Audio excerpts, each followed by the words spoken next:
On this episode of Milwaukee Based, we're joined in the studio by local book influencer Cree Myles. Cree has been uplifting Black authors on social media for half a decade, and she also curates Always Black with Penguin Random House. And she stopped by to talk about her influencer journey, the connection between literature and politics, and the importance of reading in a landscape dominated by bite-sized content. We hope you enjoyed this episode of Milwaukee Based, a podcast from 89.7 WUWM, Milwaukee's NPR. You will not be able to stay home, brother. You will not be able to plug in, turn on, and cop out. So, Cree Myles, book influencer, curator, and educator, welcome to the Milwaukee-based studio. Before we get into all the wonderful work you've been doing in the online book community, I want to ask, how would you describe yourself as a reader? As a reader or someone who's learning, how would you describe yourself? I have really good taste in literature.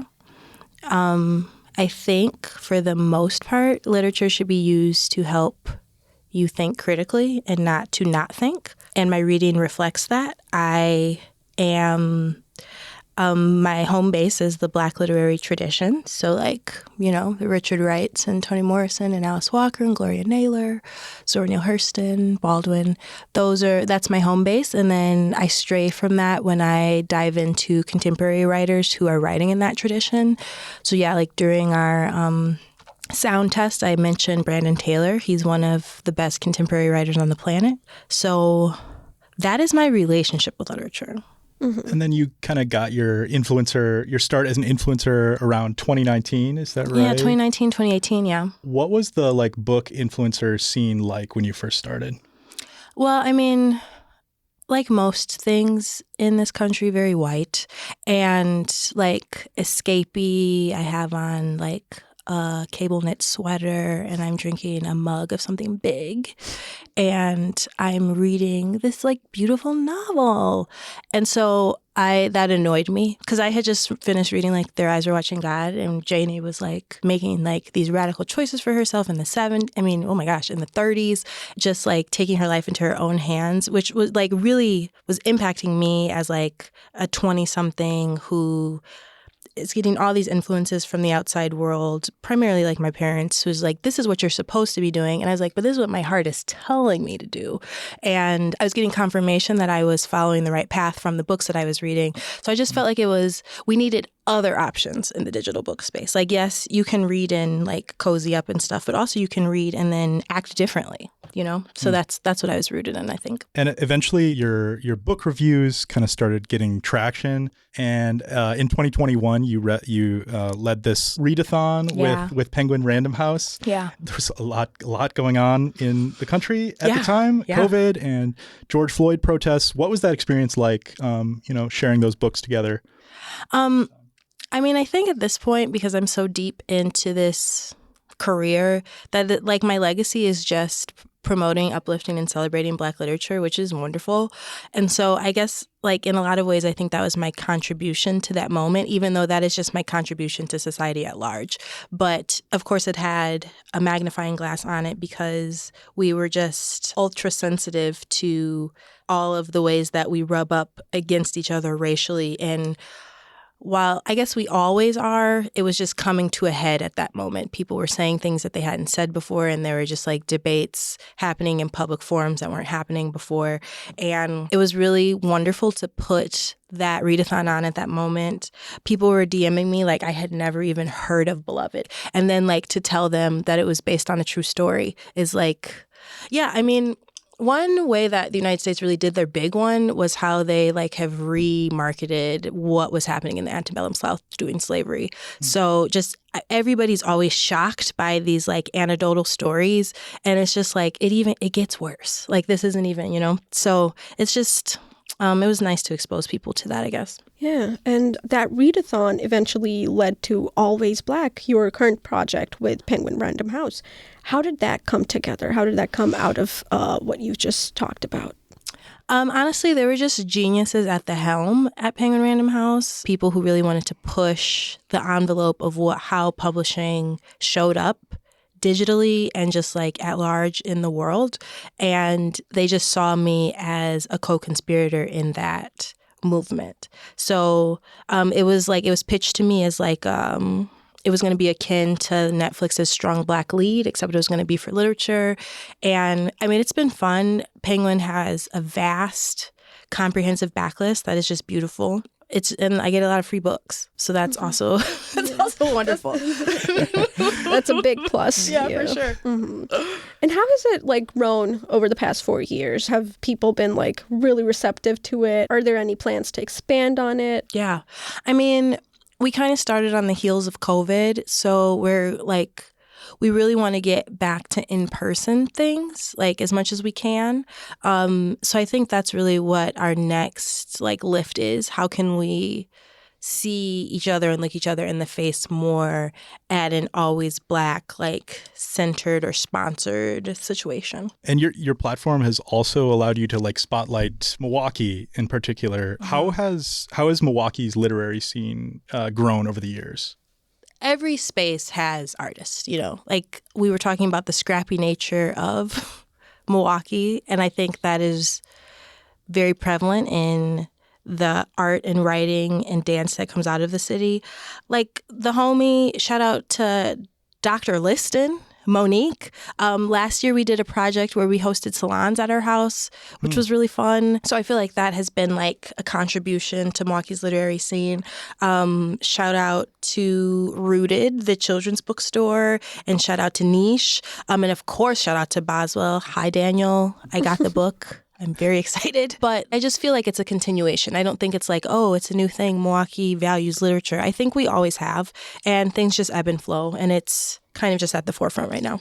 Yeah. And in the digital scene, we've also seen like content out of the Milwaukee Public Library. Oh, and sure. A lot of people have said that that's made them more interested in going back to the libraries. I hope so. Yeah. I mean, I'm a library kid, My parents were public servants. My dad was a DNR warden. My mom was a teacher. I spent my summers at the library. It's just kind of a sacred space in our late stage capitalism society at large because you can go for free and nobody expects you to spend money and you can sit there. And so I love libraries. I've always loved them. I hope when I die, it's a library in the sky. Love that. Put it on a wall somewhere. How did you first start falling in love with literature? I was first grade. There's a redheaded girl named Emily who was getting all of the attention because she was in the high reader group. So I decided I also was going to be in the high reader group. And I was like, I couldn't read in first grade. I purposely didn't learn anything in kindergarten. Like it was an active rebellion because I was just trying to play. So when I got to first grade, I couldn't read anything. And then I saw Emily getting attention and I was like, okay, well, I need to learn how to read. So I would just I would stay in for recess and my teacher, bless her heart, shout out to Miss Morin, would go through Frog and Toad with me. So we'd be reading Frog and Toad. So by the end of semester 1, I was able to read. And then while I'm doing all of this out of spite, I actually also enjoyed it immensely. So that that's how, so I was like, okay, well now I'm in this reading group, but also this rocks. So I started reading all the time. And then I'm an OG, Goosebumps had a fan club for 2 years, just for 2 short years. I was in it getting a Goosebumps book every month with the little trinkets and packets. And I was not a Babysitter's Club completionist, but I read a lot of Babysitter's Club. I read Sister Souljah's Coldest Winter Ever way too early, but it was great. So that was, I think those are my literary origin stories. Mm-hmm. Yeah. So we started with the Babysitter's Club, and now we're at Always Black. Yeah. Quite literally, yes. Yeah, it's notable to me that Toni Morrison also worked at Random House at one point. I believe she was the first Black editor there.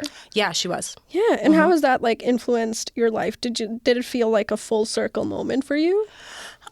Kind of.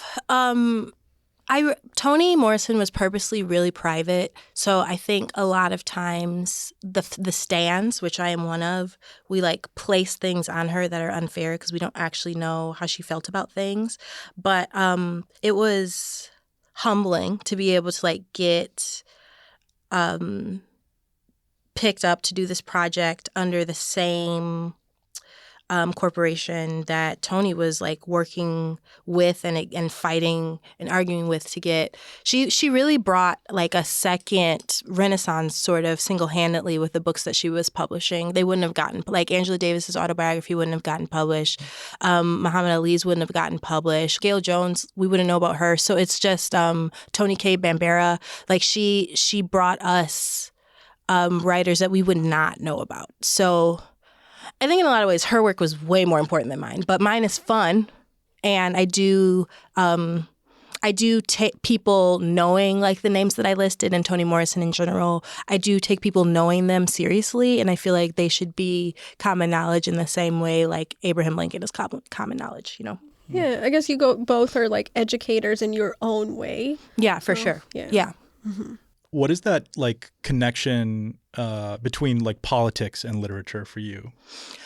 I mean, it's just like the old adage. I mean, I deeply identify as a Black feminist. I'm an abolitionist. Everything's political. Like it's just that's just the truth. And if you don't think it's political, that just means that the thing that you're existing in is in lockstep with the like broadly agreed upon narrative. It doesn't mean that it's not political. So I always wonder what Black writers could do and what they would write about if they didn't have to constantly be addressing oppression. And like one of Toni Morrison's most famous quotes is like the key function of racism is distraction. And I think about all the ways that like beautiful, talented, gifted writers who could probably just write thousands and thousands of words about like a butterfly have to spend their energy convincing white people that Black people matter and they're telling the truth about their experiences. Mm-hmm. And yeah, what do you think about kind of that like that balance between like reading for escapism? You kind of touched on this earlier. Yeah. Balance between reading for escapism and then reading to educate yourself or to like build up certain kind of political consciousness. Yeah. I mean, I view humanity as a group project.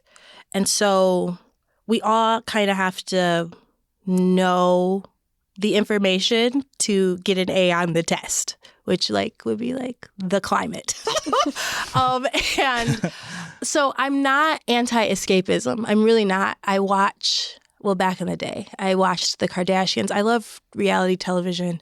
I love a good Hallmark Christmas movie. I just am anti every single piece of media that you consume is with the purpose of you escaping. So if you're only reading things to escape, you're only watching things to escape, you're only listening to things to escape, what are you doing to engage critically with the systems that we're under? And if you're not doing anything, that's irresponsible to me. So like I have an aunt who only reads romance basically, but she's a social worker. So like she has like such a wonderful, solid knowledge of like the systems in place in Milwaukee, and like her whole career is dedicated to the social welfare of children, you know? But like it feels irresponsible to me to do like every single thing that you do and single thing that you push and uplift is just for people to escape. I don't like that. The revolution will not be televised. The revolution will not be brought to you by Xerox in 4 parts without commercial interruption. So we'd be remiss if we didn't walk away from this conversation without some book recommendations. For sure. And maybe we'll start on the escapism side of things. Any fiction books that are standing out to you lately? First of all, Graham. You don't escape when you read good fiction. Okay, good point. You know what? I regretted that as soon as I said it. Oh my gosh. Yeah, because it's December. I've been thinking really heavy about like my top reads of the year. I read Gloria Naylor's Linden Hills. It's a masterpiece. So I think everybody on the planet should read that. It came out in like 85. It's kind of a throwback. I love me some Ira Levin. He wrote Rosemary's Baby. And so I read Rosemary's Baby a few years ago. And this year I read Stepford Wives, which is also a masterpiece. It's so unfortunate that those are the only 2 horror books he wrote. So now I have nothing else to read. He wrote some plays. I don't like reading plays, but I might because it's Ira. Also this year, I've been thinking this like thick 550-page book came out at the top of the year called Play World by Adam Ross. It was his second book. 10 years ago, he wrote this book called Peabody. It's about like this kind of autofiction, him growing up in New York in the 1980s.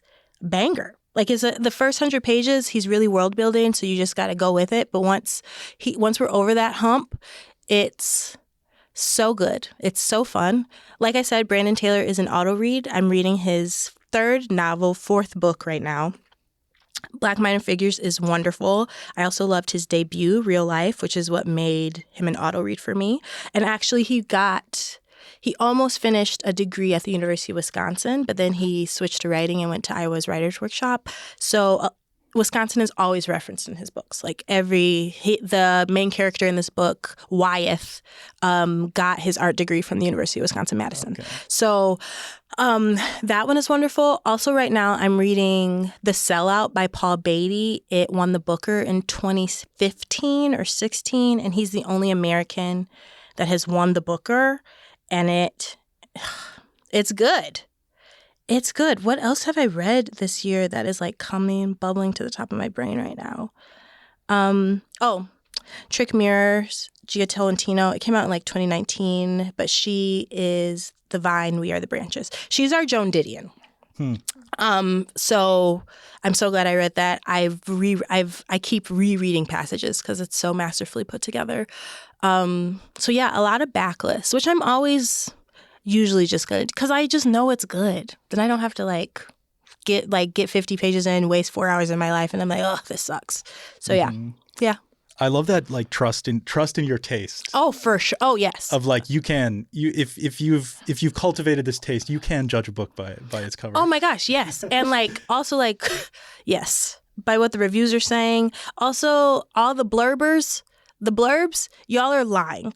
I need all my writers to come to the front. I'm not going to call any of you out by name, but I have picked books up because I loved your book, and then I read the book and it's not good. So I need y'all to stop lying.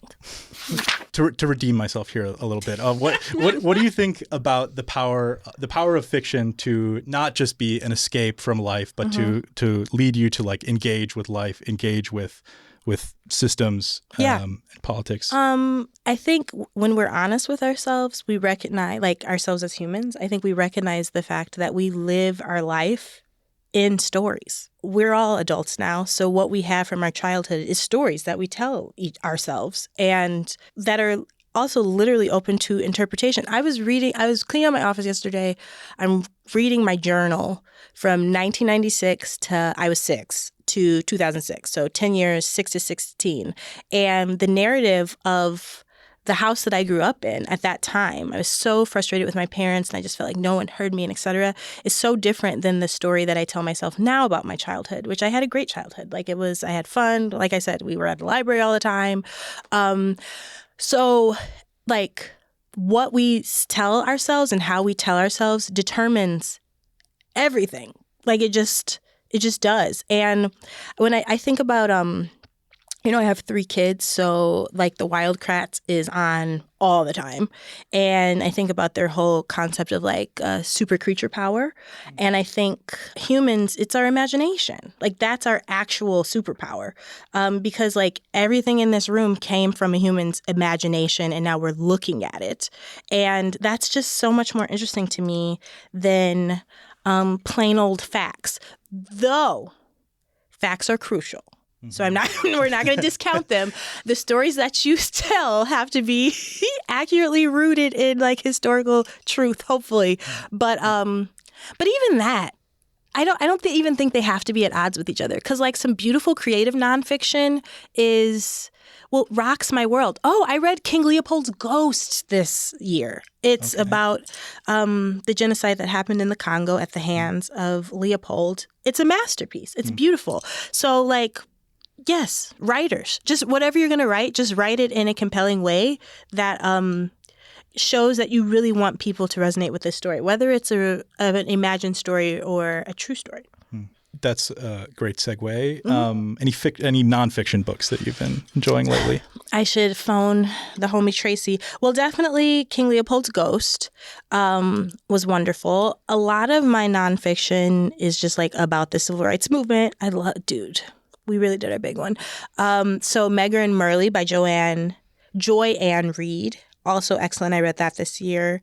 I think 2 years ago, I read King by Jonathan Eig. It won the Pulitzer. Excellent.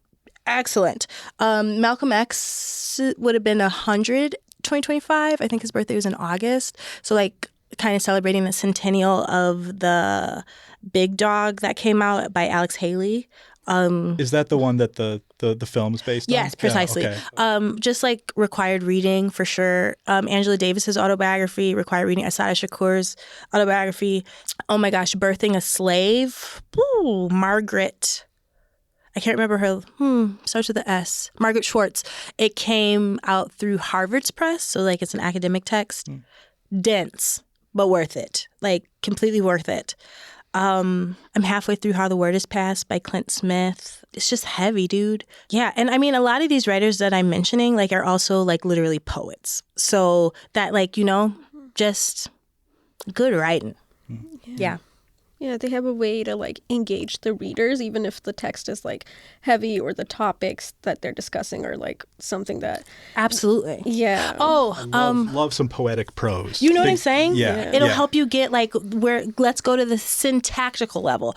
Also, I can see her face. Eve L. Ewing wrote a book that came out this year about how school systems systemically fail Black and Indigenous students. It was so good. It has an apple on the cover. I can't remember the name. So good. It'll come to us. It'll come in. Yeah. Yeah, speaking of like required reading or like readings that I guess the school like discussion of the school system in general, literacy rates in the US have seen like a massive decline in the past decade.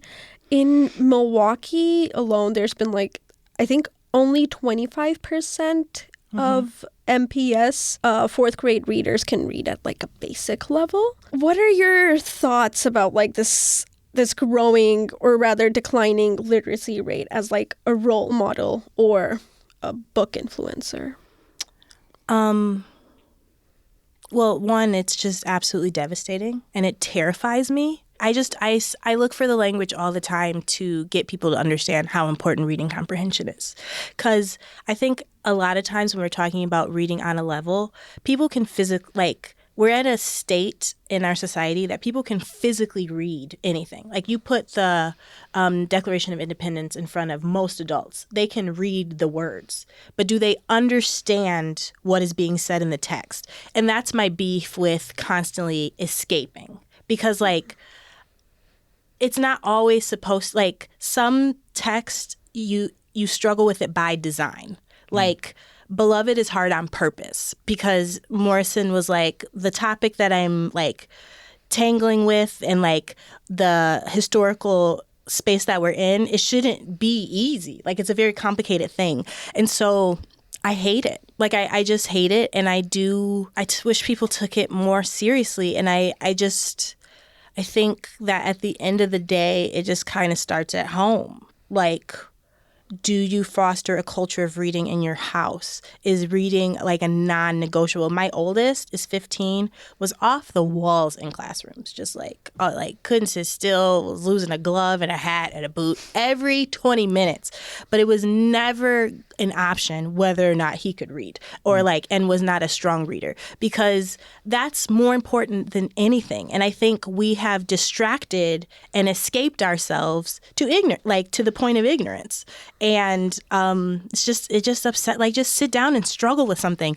Sit with information that makes you uncomfortable and work through that instead of reading Colleen Hoover. Mm-hmm. And yeah, what hope do you think there is for kind of reviving literary culture or public intellectual culture in the face of so much like bite-sized content, AI slop, shrinking attention spans? Man, I hope that people want to take back their power, but I'm just curious if I'm just too far out of like the scope of who this affects, because you all are both you're both writers in essence. Like, so are you okay sitting by yourself with your thoughts? Like, you're just like, I need to sit and think about a thing. Do you do that?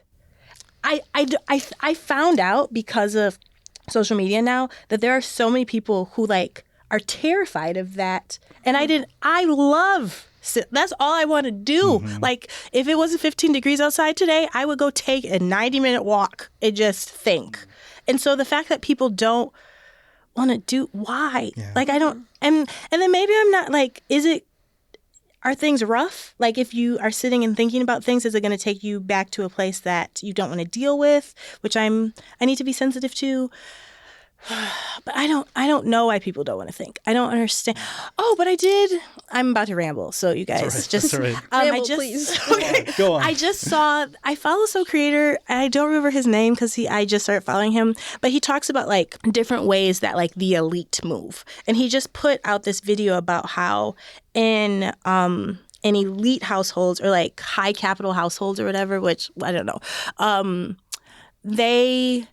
there is a fostered sense of like learning, like you learn things, you can ask questions, you and the parent will struggle through the homework together versus in a house that's like income level is not as high. The parent is more just like, you got it, you can do it, because they can't really help with the homework, and how that stunts the intellectual prowess of a person because you're not getting the scaffold of like, this is how you think through a thing. And so like, I guess at the end of the day, the answer is always capitalism. If people didn't have to work all the time, they could come home and raise their kids. Yeah. So I feel for people. I really do feel for people's inability to do that. And I hope that we can get to a place where we make the children's learning and their brain development non-negotiable. I'm glad that you mentioned like the income disparity and how it impacts your parenting style, because I remember this class at college. It was with the same professor that I was talking about, Dr. Biko Baker. It was an Africology class, and we were going over the Kia boys. Yeah, for sure. And what influences what they do. Like, why do they steal Kias? Yeah, for sure. Because there were a lot of folks who personally knew the Kia boys in our class. There were people who were from the same neighborhood. And they were like, you guys don't understand the scope of the problem. Like, we are at a place, we live in a neighborhood that does not have good public transportation, that has like, the income level is low and historically has been low. We are redlined. So the parents, they go to like work at like 5 a.m. in the morning and don't get back until like 8 p.m.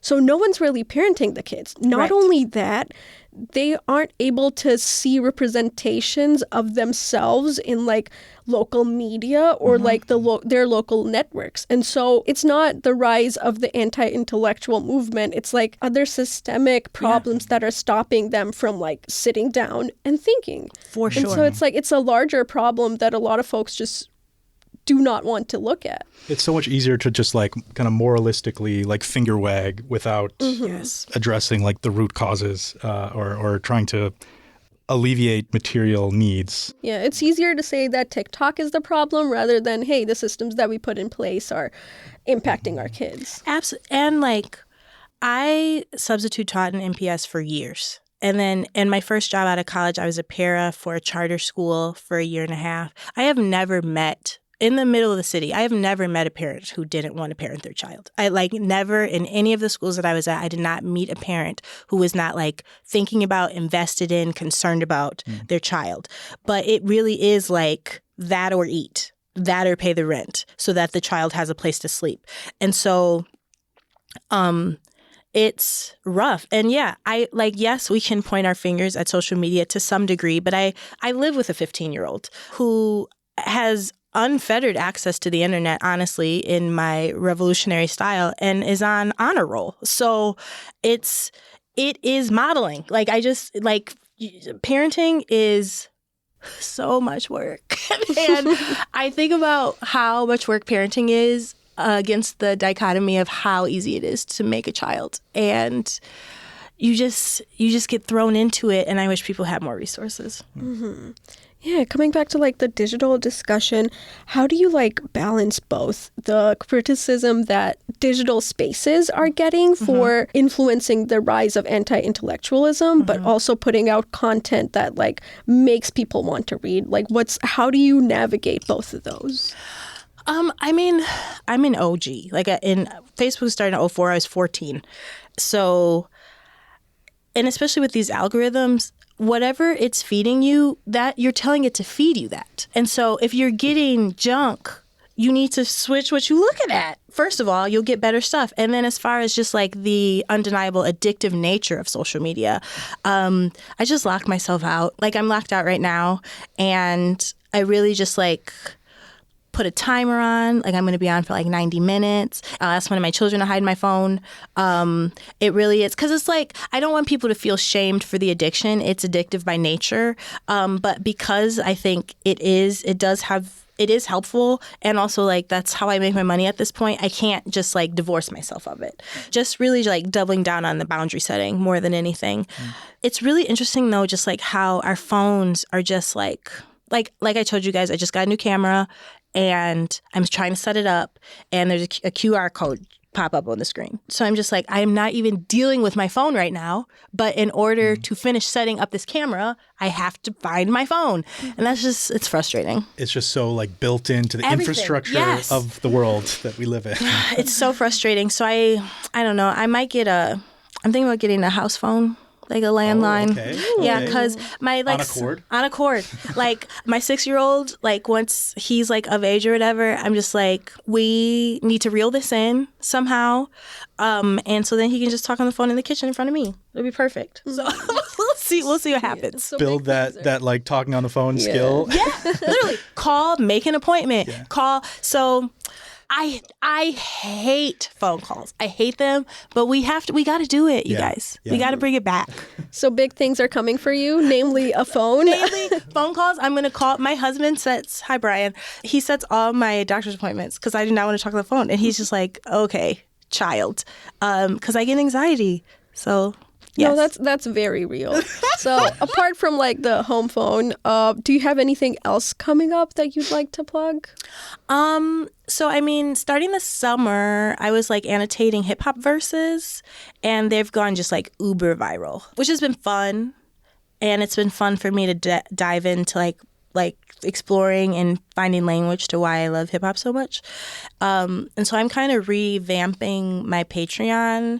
I'm calling it the Trap Poets Society because Dead Poet Society is one of my favorite movies, and then trap music is really my hip hop of preference. And it's going to be like a year-long curriculum based on pillars dedicated to like building your own personal and political framework, becoming like super well-read, enhancing your ability to critique music and literature, and also just like I'm going to try to build a strong digital community rooted in mutual aid. So I'm building out that curriculum right now.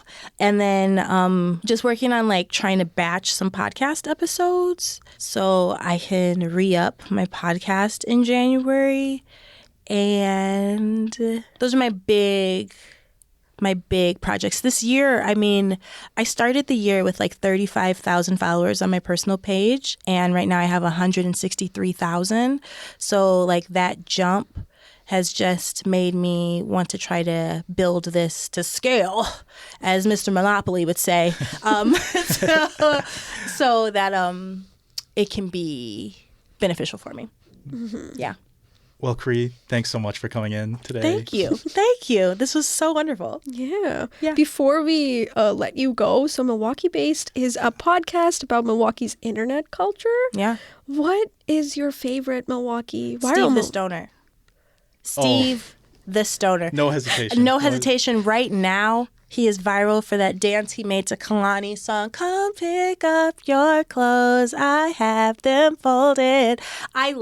Steve, I love you. If you ever see this, if you hear this, I am a super fan. I love the irreverence. I love the commitment to the culture.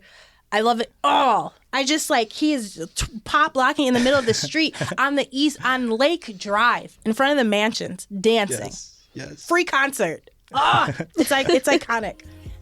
Yeah. All right. Perfect. Well, I think that was the perfect ending to the podcast. Thank you so much. Thank you. This was really fun. So can you come pick up your clothes? I had them folded. Meet me at the door. It's still open. I know it's getting cold. How does AI even work? Where does creativity come from? What's the secret to living longer? TED Radio Hour explores the biggest questions with some of the world's greatest thinkers. They will surprise, challenge, and even change you. Listen to NPR's TED Radio Hour wherever you get your podcasts.